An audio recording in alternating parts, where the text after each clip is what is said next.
গোলাপগঞ্জের উদ্দেশ্যে ঢাকা দক্ষিণের উদ্দেশ্যে রওনা করছিলাম যে আমরা আমাদের নিহত জুলাই শহীদ ভাইদের বাড়িতে ঈদ সামগ্রী পৌঁছে দিব। যাওয়ার পথে মোগলাবাজার থানার আওতাধীন এই পশ্চিমবাগ যে জায়গা, ওইখানে মহিব কনভেনশন সেন্টারের সামনে থাকা অবস্থায় আমাদের রানিং গাড়িকে পেছন দিক থেকে একটি বাস অ্যাটাক করে, যে অ্যাটাকের পরে আমাদের গাড়ি এখানে আছে, গাড়ির পেছন দিকে একদম ভেঙে চুরমার হয়ে যায়।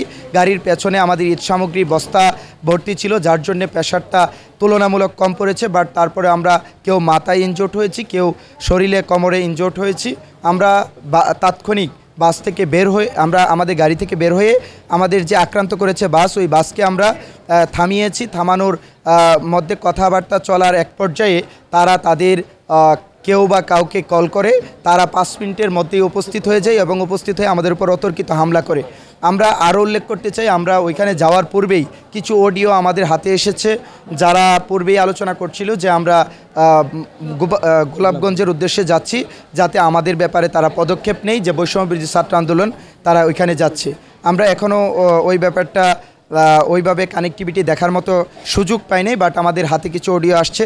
তো ওইখানে তাদের যে অ্যাটাকের বহিঃপ্রকাশ ছিল, তাদের যে নৃশংস হামলা ছিল, আমাদের ছোট ভাইদেরকে, আমাদের ছেলেদেরকে রাস্তার মধ্যে এমনভাবে লাথি ঘুষি দিয়ে এমনভাবে আহত করেছে এবং তাদের সাথে আমাকেও এমনভাবে আহত করেছে যে আমি 2বার বমি করেছি।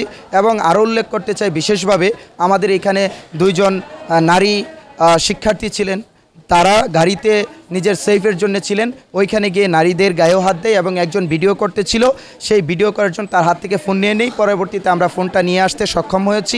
এই যে টোটাল সার্বিক ঘটনা, এই ঘটনাকে আমরা পরিকল্পিত বলেই মনে করছি এবং আমরা মনে করছি এই ঘটনার সাথে হয়তো আওয়ামী দোসর কিংবা যারা সন্ত্রাসী গোষ্ঠী এই সিলেটকে অস্থিতিশীল করতে চাই, দেশকে অস্থিতিশীল করতে চাই, তারা এটার সাথে জড়িত। মনে করছেন আমাদের উপর কিভাবে হামলা করা হয়েছে। আমরা অ্যাক্সিডেন্টের সময় আমি নিজেও ইনজুর্ড হয়েছি। এরপরে যে হামলা করা হয়েছে মানে সম্পূর্ণটা পরিকল্পিত। প্রথমে অ্যাক্সিডেন্ট হয়েছে, এরপরে যে হামলাটা সম্পূর্ণ পরিকল্পিত। এই পরিকল্পিত হামলার সাথে জড়িত তাদেরকে দ্রুততম সময়ের মধ্যে গ্রেপ্তার করতে হবে। আমরা মনে করি তারা আওয়ামী লীগের মানে কোনো না কোনোভাবে আওয়ামী লীগের সাথে জড়িত ছিল। আমাদের পরিচয় পাওয়ার পরেই তারা আমাদের উপর অ্যাটাকটা করে এবং এর বিরুদ্ধে আমরা একটা মামলাও করব। একটা পরিকল্পিতভাবে পরিকল্পনা করে ওই মোতাবেকই আমাদের উপর হামলাটা করা হয়। তো এটা সুষ্ঠু তদন্ত এবং সুষ্ঠু বিচার চাই। আর আমরা সেই পদক্ষেপে আগাচ্ছি, মামলাও আমরা করব, যেহেতু আমরা ট্রিটমেন্টে আসছি। মোটামুটি আমরা সবাই আহত হয়েছি কম বেশ। এই ঘটনার জন্য আমরা আজকে কর্মসূচি ঘোষণা করছি। সেই কর্মসূচিতে সিলেট শহরের বৈষম্যবিরোধী ছাত্র আন্দোলন, সিলেট জেলা এবং সিলেট মহানগর, তারপর হচ্ছে এনসিপি জাতীয় নাগরিক পার্টি, তারপরে সাস্ট মেডিকেল বিশ্ববিদ্যালয়, নার্সিং কলেজ, পলিটেকনিক ইনস্টিটিউট, বিভিন্ন কলেজ ইউনিভার্সিটির সবাই উপস্থিত থাকবেন কেন্দ্রীয় শহীদ মিনার সিলেট রাত 9টা 30 মিনিটে।